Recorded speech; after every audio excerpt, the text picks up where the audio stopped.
Blanquer connaît quand même quelques bonheurs malgré une rentrée mouvementée. En première ligne face à la grève des profs jeudi dernier, il devrait de nouveau être confronté à un mouvement social ce jeudi 20 janvier. Mais entre deux tempêtes professionnelles, il a connu une belle éclaircie sur le plan privé. En effet, il s'est marié avec Anna Cabana, sa compagne depuis bientôt 2 ans. Il n'est plus en couple avec sa deuxième épouse et ancienne étudiante qui s'appelait Aurélia DeVos. Selon nos informations, il l'a quittée pour vivre pleinement son histoire avec Anna Cabana qu'il fréquente depuis le mois de février 2020. Une idylle qui peut surprendre. C'est presque un classique dans le métier, mais franchement, on se demande ce qu'elle lui trouve, glisse un des collègues de la journaliste dans le nouveau numéro de Voici. À 40 ans, Anna Cabana a elle aussi quitté son conjoint. Et ce n'est pas la seule chose qu'elle a mise derrière elle par amour pour Jean-Michel Blanquer. Tout récemment, elle a pris la direction de la rubrique Livres du JDD, où elle travaillait auparavant au sein du service politique. La politique, une spécialité dans laquelle elle avait fait jusqu'alors l'essentiel de sa carrière.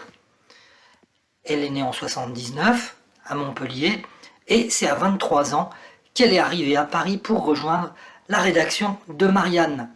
Elle a rencontré celui qui allait devenir un de ses mentors, le journaliste politique Nicolas Domenach. Elle portait une tenue vaporeuse qui évoquait les mers du Sud. Ça détonnait tellement avec la froideur parisienne. Elle avait un côté déterminé et un charme fou. Malgré une grande timidité, elle existait et elle avait un culot monstre. Elle parlait fort, se souvient Domenach en 2016. Il l'a fait rentrer au magazine et parfois il s'est montré très dur avec elle, allant même jusqu'à lui faire couler quelques larmes parfois.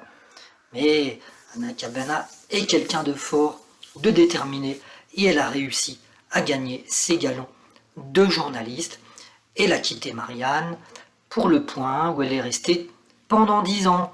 Un grand reporter spécialisé dans la politique, elle a finalement rejoint le JDD en 2016.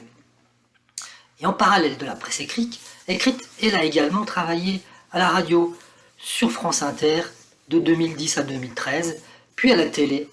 Voilà, et il y a 7 ans, elle a rejoint BFM TV, d'abord dans la matinale de Rutel Krief, avant de devenir une des éditorialistes vedettes de la chaîne. Elle débattait d'ailleurs jusqu'à la fin du mois de juin régulièrement dans le programme BFM Story. Elle mène également des interviews sur i24 News dans son émission Conversation avec Anna Cabana depuis 2017. Et elle a écrit 3 documentaires politiques pour France 3. Elle a également signé un roman et 6 essais sur des personnalités politiques. Et depuis son histoire avec Jean-Michel Blanquer, elle semble s'éloigner un petit peu de son domaine de prédilection, comme en témoigne son changement de poste au JDD.